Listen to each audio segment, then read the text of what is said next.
Hello दोस्तों, welcome to the buzz the brave manga. आज हम ग्लोबल फ्रीज का नया चैप्टर कंटिन्यू कर रहे हैं जो मैंने आपके लिए इंग्लिश में रिवराइट किया है।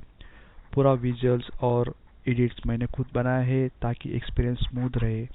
ओरिजिनल मांगा को ऑफिशियल सोर्स से सपोर्ट जरूर करें। चलिए स्टार्ट करते हैं आज का chapter. Chapter 2455 I only recognize you. एक। लेकिन अचानक फक्सी की आवाज गहरी हो गई और गर्म झरने की भाप तक एक पल को ठहरी हुई लगी। लेकिन मैं 100% सुनिश्चित नहीं हूं। उस छोटे से लड़के झंगी की बात करें तो मैं उसके भविष्य के बारे में सिर्फ अराजकता ही देख पाता हूं। एक धुंध जिसे मैं भी नहीं देख पा रहा। यह दिखाता है कि वो भाग्य के चक्र के अधीन नहीं है। बाई लोंगजी जड़ हो गया, अविश्वास में झंगी को घूरते हुए। भाग्य के बाहर? क्या इसका मतलब ये नहीं कि क्रिएटर भी उसे नियंत्रित नहीं कर सकता? बाई लोंगजी को अचानक याद आया कि झंगी पहले कह चुका था कि वो एक पुनर्जन्मित व्यक्ति है। बाई लोंगजी ने शुरू में इसे गंभीरता से नहीं लिया। मृत्यु के बाद पुनर्जीवित होना कोई बड़ी बात नहीं। आखिरकार बुद्धिमान जीव मौत के किनारे भ्रम देखते हैं और फिर जीवित होकर असाधारण शक्तियां विकसित कर लेते हैं। इसे भी पुनर्जन्म कहा जा सकता है। लेकिन समय को उलटकर टाइमलाइन के किसी और बिंदु पर पुनर्जन्म लेना, वो असामान्य होता। फक्सी ने आंखें बंद कर ली। उसकी आवाज धीरे धीरे गहरी होती गई। शायद यही भाग्य की क्रूरता है। भाग्य के बाहर के लोग या तो मुक्ति की कुंजी होते हैं या विनाश की शुरुआत। मैं उसके भाग्य को नहीं देख सकता, इसलिए वो चमत्कार भी कर सकता है। बाई लोंगजी चुप हो गया। फक्सी की क्षमता है अमरता। वास्तव में जैसा वो कहता है, लंबे जीवन के अलावा उसके पास कोई विशेष शक्ति नहीं। लेकिन अगर कोई जीवन रूप सचमुच 20 करोड़ साल जी जाए तो एक साधारण जीवाणु भी अकल्पनीय स्तर तक विकसित हो सकता है। इसीलिए फक्सी ने एक डिकोडर बनाया जिसे मानव जगत अष्टभुज कहता है, जो ब्रह्मांड के नियमों की व्याख्या करता है। उसकी आंखें भाग्य की लंबी नदी में अतीत और भविष्य को देख सकती है। फक्सी पहले ही कागों के स्तर के करीब पहुंच चुका है, जो मटीरियल वर्ल्ड का क्रिएटर है। कागों ने कोड बनाया और वो उस कोड को समझता है जिस व्यक्ति को वो नहीं देख पा रहा। वो कागों के प्रोग्राम की एक खामी है, ड्रकर की तरह, बल्कि उससे भी ज्यादा मुश्किल अस्तित्व। बाई लोंगजी के चेहरे का रंग हल्का बदल गया। उसने सिर झुका लिया। उसकी आंखों में अनिश्चितता चमक रही थी। काफी देर बाद उसने गहरी सांस ली और गंभीर स्वर में कहा, मैं समझ गया। मैं पूरी कोशिश करूंगा कि इस पीढ़ी के 6 लोगों को सर्वोत्तम बनाऊं। ज्यादा समय नहीं बीता। झंगी और बाकी लोग ही लॉन्ग युअनजिंग के साथ ड्रैगन क्लैन की पवित्र भूमि से बाहर आ गए। ऊंचे पर्वतों को पार करते हुए वे धीरे धीरे बाहरी दुनिया में लौट आए। युअनजिंग ने धीमी आवाज में कहा, जिसका अर्थ छिपा हुआ था, तुम वाकई बहुत भाग्यशाली हो कि तुम्हें एंसेस्टर फक्सी का वादा मिला। भविष्य में कोई भी विपत्ति आए, अगर तुम सच में असहनीय कठिनाई में हो तो ड्रैगन क्लैन में शरण ले सकते हो। हम तुम्हारी रक्षा करेंगे और एक उम्मीद की किरण देंगे। ये सुनते ही झंग यी ने राहत की सांस ली और भीतर गहरी कृतज्ञता और आदर उमड़ आया। ड्रैगन की रक्षा मिलना सचमुच बड़ा सहारा था। फिर भी उसके मन में कई सवाल थे, ड्रैगन जाति के जीवन और संस्कृति को लेकर। वो पूछे बिना न रह सका, हमने रास्ते में कोई और ड्रैगन क्यों नहीं देखा? मैंने सोचा था ड्रैगन जाति बहुत बड़ी है, पर यहां तो बहुत शांति है। युअनजिंग ने उसकी तरफ देखा और शांत स्वर में बोली, ड्रैगन दीर्घायु जाति है। हमारी उम्र अक्सर हजारों साल होती है, इसलिए हम शोर कम और शांति ज्यादा पसंद करते हैं। ये पहाड़ और गुफाएं पीढ़ियों से ड्रैगन जाति के निवास है। मनुष्यों की तरह हम झुंड में घूमकर शोर नहीं करते। हम आंतरिक साधना पर ध्यान देते हैं और लंबे वर्षों में डूबे रहते हैं। वो रुकी, फिर बोली, तुम इस स्थान को ड्रैगन का स्वर्ग समझ सकते हो। यहां किसी और जाति का हस्तक्षेप नहीं, और हम बाहर बहुत कम निकलते हैं। झंग यी ने सिर हिलाया। हालांकि वो पूरी तरह नहीं समझा, पर वो युएन जिंग के शब्दों की गंभीरता और गर्व महसूस कर रहा था। ड्रैगन सचमुच मनुष्यों से भिन्न, शांत, प्राचीन और गहरे अस्तित्व थे। युएन जिंग के नेतृत्व में वे धीरे धीरे किनलिंग पर्वतों के भूमिगत संसार में वापस लौट आए। पीछे देखते हुए ड्रैगन किंगडम रहस्यमय और गूढ़ लगा। झंग यी के मन में उत्सुकता और घबराहट दोनों थी। आगे का रास्ता निश्चित ही चुनौतियों से भरा होगा, पर अब जब ड्रैगन की सुरक्षा मिल गई, भविष्य थोड़ा सुरक्षित लगा। कम से कम कुछ सहारा तो था। ड्रैगन किंगडम से लौटने के बाद झंग यी, यांग जिंगसिन और ग्वान लोंग्यू की मनोदशा अलग अलग थी। फक्सी से मुलाकात ने उन्हें उच्च सभ्यता की सच्चाई दिखाई और झंग यी को स्पष्ट रूप से एक बात समझा दी। हुएक्सू किंगडम को जल्द से जल्द शक्तिशाली बनाना होगा। ड्रैगन ने सहायता का वादा किया था, लेकिन फक्सी का अंतिम भाग्य वाला वाक्य अभी भी उनके कानों में गूंज रहा था। वो विनाश का एहसास साफ बता रहा था कि बाहरी सहारे पर निर्भर नहीं रहा जा सकता। ड्रकर का सामना सिर्फ हुएक्सू किंगडम की अपनी शक्ति ही कर सकती है। ब्लैक ड्रैगन को ड्रैगन जाति में रहना पसंद नहीं था। उसकी स्वच्छंद प्रकृति उसे 500 साल पहले ही भूमि जगत में ले आई थी। इसलिए वो और ग्वान लोंग्यू साथ में शेंगजिंग लौटे। विदा होते समय ग्वान लोंग्यू ने पूछा, आगे की योजना क्या है? झंग यी ने उसे देखा और धीरे धीरे बोला, वापस पहुंचते ही हुएक्सू किंगडम की उच्च स्तरीय बैठक बुलाओ। 6 बड़े क्षेत्रों के शीर्ष युद्ध बल और सर्वोच्च कमांडरों को बुलाओ। हमें भविष्य के लिए योजना बनानी होगी। ग्वान लोंग्यू ने सिर हिलाया। ठीक है, यह अत्यंत महत्वपूर्ण विषय था और हुएक्सू किंगडम में इसे छुपाना उचित नहीं था। दोनों किनलिंग पर्वतों में अलग हुए और तय किया कि वापस पहुंचते ही सभी पक्षों को बुलाकर बैठक करेंगे। झंग यी यांग जिंगसिन को लेकर तियनहाई लौट आया। रास्ते में उसने सहजता से पूछा, जब तुमने सुना कि मैं पुनर्जन्मित हूं, तो तुम्हारे क्या विचार हैं? विचार? यांग जिंगसिन मुस्कुराई और झंग यी को देखती हुई बोली, मैं तो बस ये जानना चाहती हूं भाई, तुम कब पुनर्जन्मित हुए थे?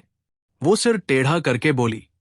आंखों में शरारती उत्सुकता चमक रही थी। क्योंकि जब से मैंने तुम्हें जाना है, मैंने तुम्हारे अंदर भविष्य बताने की कोई क्षमता नहीं देखी। झंग यी, वो बेबसी से अपनी नाक छूता है। वो यांग जिंगसिन से प्रलय शुरू होने के कुछ महीनों बाद ही मिला था। मैं प्रलय के 1 महीने बाद पुनर्जन्मित हुआ था। पहले इसलिए नहीं बताया क्योंकि तब मेरी शक्ति कम थी और मुझे डर था कि कहीं लोग पकड़कर मुझ पर प्रयोग न करें। बाद में दुनिया में बहुत से असाधारण लोग आ गए, हर तरह की क्षमताएं। तब लगा कि पुनर्जन्म कोई बड़ी बात नहीं, तो मैंने बताना बंद कर दिया। यांग जिंगसिन ने उसे कोमल आंखों से देखा। उसकी काली रत्न जैसी आंखें हल्की चमक रही थी।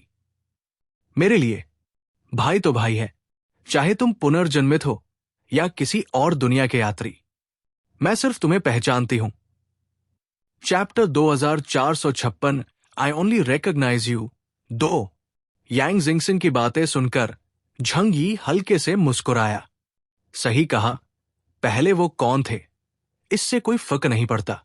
महत्वपूर्ण यह है कि आज भी वो वही लोग हैं जिन्हें वो पहली बार मिला था, वही परिवार जो हमेशा उसके साथ रहा है। चलो चलते हैं। पिछले कुछ दिनों में हम कई एडवांस्ड सिविलाइजेशंस के संपर्क में आए हैं और बहुत सा ज्ञान एब्जॉर्ब किया है। अब समय है कि हम ये जानकारी सबके साथ साझा करें। हम हमेशा सिर्फ 6 बड़े रीजन्स के लोगों का ही ख्याल नहीं रख सकते। हमें उन्हें मोटिवेट भी करना होगा ताकि वो खुद मेहनत करें और आगे बढ़े। झंग यी और यांग जिंगसिन तेजी से तियनहाई सिटी लौटे और फिर लिविंग रूम से सीधे हर रीजन के सीनियर एग्जीक्यूटिव्स को कनेक्ट करके ऑनलाइन मीटिंग शुरू की। ये बैठक एक अत्याधुनिक ग्लोबल कम्युनिकेशन सिस्टम पर आधारित थी। हर उच्चपदस्थ अधिकारी की वर्चुअल प्रोजेक्शन झंग यी के लिविंग रूम में दिखाई दे रही थी। हवा थमसी गई, माहौल गंभीर था। हुएक्सू किंगडम के सभी हाई रैंकिंग ऑफिशियल्स झंग यी की पर्सनैलिटी जानते थे। वो बहुत लेजी है और बेकार की मीटिंग्स से सख्त नफरत करता है। इसलिए जब वो खुद मीटिंग बुलाए, इसका मतलब होता है कोई बहुत बड़ी बात हुई है। कोई भी देर करने की हिम्मत नहीं करता, और साथ ही सभी के मन में हल्की बेचैनी भी थी। इस समय 6 रीजन्स के लीडर्स और सबसे शक्तिशाली फाइटर्स मौजूद थे। शेंजिंग रीजन में ग्वान लोंग्यू बैठक प्रिसाइड कर रही थी। उसके साथ शंग दाओवे और सुप्रीम कमांडर मेंग युअनजून खड़े थे। नॉर्थ ईस्ट रीजन से आया था लू या दाओ जून, हाँ शानजुओ। उसके वही छोटे बाल, खोपड़ी से चिपके हुए घने ब्रिसल्स, चमकदार लेदर जैकेट, हाथ छाती पर बांधे और चेहरा बेहद गहरा। उसके बगल में नॉर्थ ईस्ट रीजन के सुप्रीम कमांडर जी चांगहाई पहाड़सी शांति के साथ बैठे थे। नॉर्थ वेस्ट रीजन का नया कमांडर एक्सायोलाई, साउथ वेस्ट रीजन के जुएगुओ और ल्यूजुओ, दोनों भाई एक साथ बैठे थे। दोनों बिल्कुल एक जैसे दिखते थे, बस एक का चेहरा शांत था और दूसरे की आंखों में चतुर चमक। ईस्ट चाइना सी रीजन से ली ग्वेंगजियाओ अपने जाइंट शिप के कमांड प्लेटफॉर्म पर सीधा बैठा था। उसके पीछे एक्सयूएनडब्ल्यू और झुक की प्रोजेक्शंस खड़ी थी। दोनों एक्स्ट्राऑर्डिनरी बीइंग्स चुपचाप खड़े पर दबदबे से भरे। जियांगनन रीजन से ज़हू झेंग ठंडे और कठोर चेहरे के साथ बैठा था। उसके बगल में नुबा ज़हू वायु अपनी चेयर पर आलस से टिककर बैठी थी, जबकि नए प्रमोट हुए झुरोंग इप्सिलॉन लेवल के तू यन लाए अपने टर्मिनल पर नीचे देखते हुए बैठा था। उसका पूरा शरीर जलती आग की तरह चमक रहा था। इस बैठक में पूरे हुएक्सू किंगडम के सबसे शक्तिशाली लोग इकट्ठे थे, शक्ति से भी और सत्ता से भी। वुलियन एम्पायर के साथ महान युद्ध के बाद हुएक्सू किंगडम की नेशनल स्ट्रेंथ एक डरावने स्तर पर पहुंच गई थी। इतने शानदार लाइनअप के बावजूद सबकी नजरें सिर्फ एक आदमी पर थी। सभी इंतजार कर रहे थे कि झंग यी बोले और आज की मीटिंग का उद्देश्य बताएं। सेंट्रल प्रोजेक्शन स्क्रीन पर झंग यी दिखाई दिया। घर लौटने के बाद उसने आउटर क्लोथ्स उतार दिए थे और सिर्फ black close fitting combat uniform पहना था। बाकियों के विपरीत वो बेहद कैजुअल और आरामदायक कपड़ों में था। उसके पास यांग जिंगसिन ब्लैक ड्रेस में बैठी थी। फिर भी कोई उनकी पोशाक पर टिप्पणी करने की हिम्मत नहीं करता। झंग यी ने बेहद शांत चेहरे के साथ रूम की ओर देखा, पर उसकी आंखों में ऐसी तीक्ष्णता थी कि कोई सीधे उसकी ओर नहीं देख पा रहा था। सब लोग। उसकी आवाज धीमी थी, लेकिन दिल में उतर जाने वाली ताकत से भरी हुई। आज से हम सच में वॉर प्रिपेयर्डनेस के युग में प्रवेश करने वाले हैं। वो हल्का रुका, फिर बोला, मैंने भविष्य के बारे में कुछ सच्चाइयां सीखी हैं, फक्सी से, किनलिंग ड्रैगन क्लैन के पूर्वज से। इसके साथ ही 6 रीजन्स के नेताओं ने लगभग एक साथ सांस रोक ली। यहां तक कि हमेशा सबसे अहंकारी रहने वाला शैनजुओ भी चेहरे की बनावट बदलकर सीधा बैठ गया। फक्सी, क्या वो प्राचीन मानव सम्राट का पौराणिक नाम नहीं है? किसी ने धीमे से बुदबुदाया, पर झंग यी को रोका नहीं। झंग यी ने आगे कहा, सब जानते हैं द्रिक गॉड्स पूरी तरह नष्ट नहीं हुए हैं। वो धीरे धीरे रिकवर हो रहे हैं। जल्द ही जब सील टूटेगा, वो फिर से मटीरियल वर्ल्ड में लौट आएंगे। पूरी मटीरियल वर्ल्ड में एंशिएंट सिविलाइजेशंस पर लगी हुई प्रतिबंधित शक्तियां भी कमजोर हो रही है। वुलियन एम्पायर जैसे और भी सिविलाइजेशंस उभरेंगे जो हमारे प्रति शत्रुतापूर्ण है। अगर हमने पहले से तैयारी नहीं की, तो हुएक्सू किंगडम ही नहीं, पूरी मानव सभ्यता अगले 50 सालों में पूरी तरह निगल ली जाएगी। उसकी आवाज में कोई अतिशयोक्ति नहीं थी। फिर भी सुनकर रीढ़ में सिहरन दौड़ गई। ग्वान लोंग्यू का चेहरा बदल गया। मेंग युअनजून ने हाथ बांधकर गंभीरता से भौहें चढ़ाई। एक्सायो लाई कुछ देर चुप रहा, फिर धीमे से बोला, क्या ये बातें ड्रैगन रेस के किसी व्यक्ति ने तुम्हें बताई? झंग यी ने सिर हिलाया। हां, फक्सी ने खुद कहा। ड्रैगन क्लैन ने द्रिक गॉड क्लैन से करोड़ों साल तक युद्ध किया है, उन्हें मालूम है कि उनका दुश्मन कैसा है। शंग दाओवे खुद को रोक नहीं पाया। तो क्या ड्रैगन क्लैन हमारी मदद करने को तैयार है? झंग यी ने शांत स्वर में कहा। जरूरत पड़ने पर वो शरण देंगे, पर इससे जीवित रहने की गारंटी नहीं मिलती। फक्सी ने साफ कहा, केवल मानवता ही मानवता को बचा सकती है। कमरा आधा मिनट तक बिल्कुल शांत रहा। फिर नॉर्थ ईस्ट रीजन के शैंजुओ ने धीरे से हंसते हुए कहा, हाँ, इसका मतलब भगवान ने हमें अभी छोड़ा नहीं है। झंग यी ने हल्का सिर हिलाया।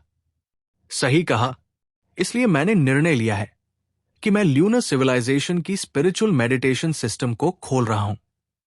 उसने हाथ लहराया और सैकड़ों एनर्जी डेटा फाइल्स की प्रोजेक्शंस सभी के सामने हवा में उभर आई। ये वही मेडिटेशन मेथड था जो उसे चंद्रमा पर स्थित सिल्वर मून थ्रोन ने दिया था। यह सिस्टम मुझे ल्यूनेरियंस, एक एडवांस्ड सिविलाइजेशन, से मिला था जब मैं चंद्रमा गया था। उनका इतिहास अत्यंत प्राचीन है और उन्होंने सुपर ह्यूमंस के लिए एक पूर्ण कल्टिवेशन सिस्टम बनाया है। यह मेडिटेशन मेथड सुपर ह्यूमंस की मेंटल डोमेन को तेजी से बढ़ाता है, ईथर के प्रति एफिनिटी को तेज करता है और एडवांसमेंट टाइम को काफी कम कर देता है। मैंने इसे मानव शरीर संरचना के अनुकूल बना दिया है। मैं 6 रीजन्स के रिसर्च इंस्टीट्यूट्स और लीजन के टॉप लीडरशिप को अधिकृत करता हूं कि इसे पूर्ण रूप से लागू करें। आज से इप्सिलॉन लेवल या उससे ऊपर के सभी एबिलिटी यूजर्स के लिए मेडिटेशन ट्रेनिंग अनिवार्य है। इप्सिलॉन से नीचे वाले हर डिस्ट्रिक्ट में उनके टैलेंट के आधार पर चुने जाएंगे। 6 महीने के भीतर मैं चाहता हूं कि नेशनल सुपर पावर इंडेक्स में 15% की वृद्धि हो। उसकी आवाज शांत थी, पर किसी विशाल घंटी की तरह गूंजती हुई। 6 रीजन्स के टॉप एग्जीक्यूटिव्स ने यह सुनकर यकीन ही नहीं किया। अरे झंगी, तुम तो इतने कंजूस की चिड़िया उड़ती हो तो उसके पंख भी नहीं छोड़ते। आज इतनी बड़ी चीज खुली दान की तरह दे रहे हो। झंग यी के भरपूर कंजूसी वाले इतिहास के कारण पूरा मीटिंग रूम चुप था।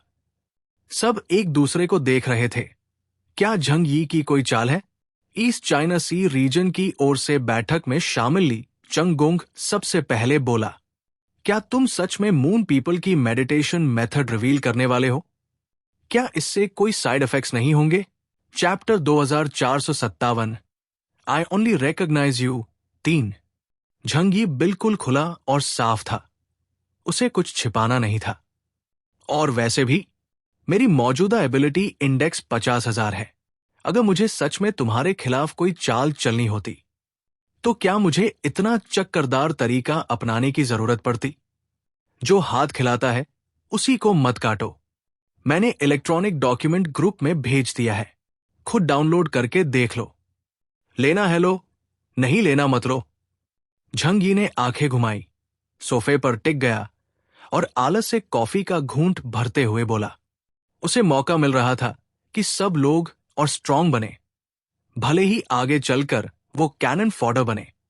फिर भी रिश्तेदारी के नाते वो थोड़ा बहुत दे रहा था और ये लोग फिर भी शक कर रहे हैं। असल में झंग यी को उनसे कोई खास अपनापन नहीं था, लेकिन इंसानों के रिश्ते फायदों पर ही तो टिके होते हैं। जब ये लोग स्ट्रांग बनेंगे तो आने वाले युद्धों में वो झंग यी के लिए कैनन फॉडर या मजदूर की तरह काम आएंगे, लेकिन बदले में उन्हें जीने का मौका भी मिलेगा। ये बिल्कुल फेयर है। जब सबने सुना कि झंग यी की एबिलिटी इंडेक्स 50,000 पार कर चुकी है, पूरा हॉल हक्के बक्के रह गया। 50,000 50,000 अंक, तुम नाइट लेवल तक पहुंच गए। ली चंगगोंग चौंक कर खड़ा हो गया। वो खुद अभी 32,000 अंकों पर था। व्हाइट बिशप रियल्म, वुलुयन एम्पायर की लड़ाई में उसे बहुत रिसोर्सेज मिले थे, इसलिए उसे लगता था कि वो हुएक्सू किंगडम में सेकंड टियर एक्सपर्ट्स में आता है, बस झंग यी और होटू से नीचे। लेकिन अब ये क्या सुन रहा है? झंग यी उससे लगभग 20,000 अंक ऊपर। क्या ये इंसान है? नाइट, वुलुयन एम्पायर के ग्रैंड मार्शल झेंग लो के बराबर। ऐसा एग्जिस्टेंस जो अकेले पूरे हुएक्सू किंगडम को उलट सकता है। जब ऐसा दानव जैसा पावर हाउस उनके अपने देश में जन्म ले चुका है तो कैसे न दंग होते? पर शौक से ज्यादा सबके दिल में राहत थी। हाँ, झंगी थोड़ा चालाक है, लेकिन वो बिना वजह किसी पर हमला नहीं करता। हमवतन लोगों के साथ उसका लगाव है। मुसीबत में वो उनकी रक्षा करता है, इसलिए चाहे जलन हो। ये फिर भी अच्छी खबर है। ली चंगोंग धीरे से वापस बैठ गया, आंखें खोई सी झंगी को देखता हुआ। आंखों में ईर्ष्या भी, जलन भी, पर नफरत करने की हिम्मत नहीं। बाकी सबकी आंखों में तो और भी ज्यादा श्रद्धा आ गई। जब तुम दूसरों से थोड़ा ऊपर होते हो, लोग जेलस होते हैं, पर जब तुम उस ऊंचाई पर पहुंच जाते हो जहां वो कभी नहीं पहुंच सकते, तो वो सिर्फ ऊपर देखकर दंडवत ही कर सकते हैं। हाँ, शैंजुओ ने हाथ मेज पर रखे, भौहें सिकोड़कर गंभीरता से बोला, मुझे लगता है केओस भैया बिल्कुल सही कह रहे हैं। उनका विचार, मेरा विचार, कौन सहमत है और कौन असहमत? बाकी सबने उसे घूरा।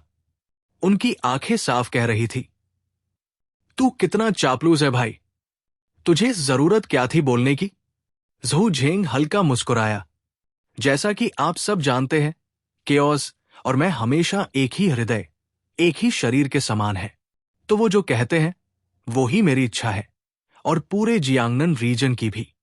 अब चापलूसी की बारिश शुरू। आजकल कौन इंग्रेड बनने की हिम्मत रखता है? झंग यी ने उंगलियां चटकाई। कुल मिलाकर ये ल्यूना मेडिटेशन मेथड तुम्हारे लिए फायदेमंद है, नुकसान रहित। आराम से सीखो, कैसे इस्तेमाल करना है ये तुम्हारे ऊपर है। मुझे बस नतीजे चाहिए। बस फिर कभी मुसीबत आने पर मुझे पुकारने मत दौड़ जाना। सबने सिर हिलाया। इस ल्यूना मेडिटेशन मेथड को लेकर सब उत्सुक थे। एक्सायो लाई ने तुरंत डॉक्यूमेंट डाउनलोड किया और देखने लगा। लॉर्ड केओस, ये चीज इस्तेमाल कैसे करते हैं? अगर सीख लिया तो दुश्मन को सीधे कुचल सकता हूं क्या? झंग यी हंस पड़ा। ये इस पर है कि तुम मन को कितना शांत रख सकते हो। अगर दिमाग साफ नहीं तो पहले ही दिन गलत राह पकड़ लोगे। सारा हॉल हंसी से भर गया। थोड़ी देर के लिए तनाव हल्का हो गया, लेकिन साउथ वेस्ट रीजन के जुएगुओं ने गहराई से झुककर कहा, यदि ये विधि सच में सी ऑफ स्पिरिचुअल मैटर से जुड़ सकती है, तो ये पुनर्जन्म चक्र से आगे ले जाने का मार्ग है। हमारे बौद्ध संप्रदाय को भी इसका अध्ययन करना चाहिए। लुओ झुओ ने सिर हिलाया। अगर हम सामूहिक स्पिरिचुअल एनर्जी बढ़ा पाए, तो हमारा तांत्रिक सेक्ट भी योग्य शिष्यों को आगे बढ़ाने को तैयार है। झंग यी शांत स्वर में बोला, बहुत अच्छा, जितना जल्दी उतना बेहतर। उसने सभा को गंभीर नजर से देखा और कहा, आने वाले 30 साल मानव सभ्यता के लिए सबसे खतरनाक समय होंगे। चाहे वो ड्रकर्स हों या वो प्राचीन सभ्यताएं जो हमसे शत्रुता रखती है। वे असली लुटेरे हैं। वे तर्क नहीं करेंगे, वे संधि नहीं करेंगे, वे दया नहीं दिखाएंगे। हमारा एक ही रास्ता है, हुएक्सू किंगडम को इतना शक्तिशाली बनाना कि देवता भी लौटने से पहले कांपे। इस बात को याद रखिए, यही क्षण है। युद्ध शुरू हो चुका है, युद्ध शुरू हो चुका है। ये शब्द युद्ध के नगाड़े की तरह सबके दिलों में गूंजे। उसके बोलते ही सभी प्रोजेक्शंस एक साथ खड़े हो गए। 6 रीजन्स के कमांडर्स और सुपरह्यूमन्स ने एक साथ कहा, आज्ञा मिली, हम लॉर्ड केओस के आदेशों का पालन अवश्य करेंगे। झंग यी ने संतोष से सिर हिलाया। उसकी निगाह दृढ़ थी, अड़ेग। उसे पता था, ये तो बस प्रस्तावना है। 6 रीजन्स की ताकत कितनी बढ़ती है, वो उसके हाथ में नहीं।